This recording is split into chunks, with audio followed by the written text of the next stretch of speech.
Some of our family's happiest times have been spent around birds, largely unintentionally, to be honest, at parks at Martin Mere and walking along the canal with the occasional shout of "Kingfisher!"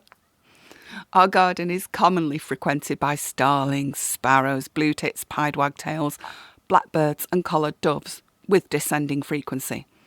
We are also very occasionally visited by less common flying visitors, such as small but unidentifiable bats, robins, seagulls and pigeons. One was very special and likely visited us only once. We had bird feeders and feeding stations all over the garden, and the larch lap fence had many flathead nails hammered in for the hanging up of suet-filled coconut shells.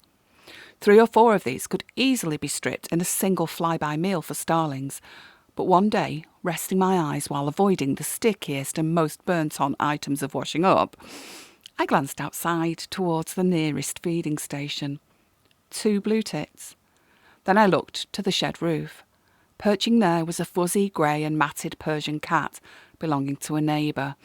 It was known to be homicidal when it came to tits, so much so that I'd often assumed it to be unable to see any of the more neutrally coloured birds.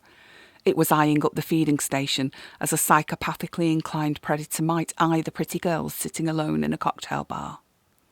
I was willing the blue tits to take flight when suddenly they did, though the grey cat hadn't stirred and there were no humanly audible loud noises that may have spooked them. What soon became visible, though, was another extremely rare, by which I mean one time only in our garden, visitor. Its black and white barred wings and little red cap, more commonly known as a crimson crown, told me it was a lesser spotted woodpecker, and likely a boy. I couldn't speak.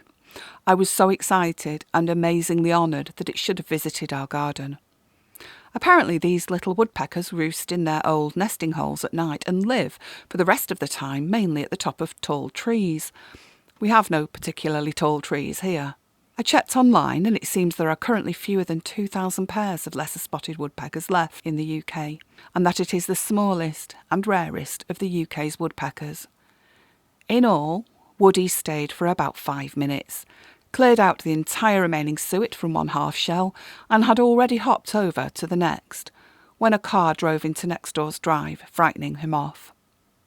I watched and waited on and off for a good few hours, hoping he would be back, and I looked every day for him, always ensuring I had at least one suet-stuffed coconut shell on the fence in that precise location. But if he did return, I didn't see him, so I suppose I shall have to enjoy the simpler and commoner attentions of the garden's more regular visitors. Seeing a woodpecker is supposed to indicate good luck and is associated with opportunities, hard work and perseverance, so look out for a lesser spotted woody in your own garden.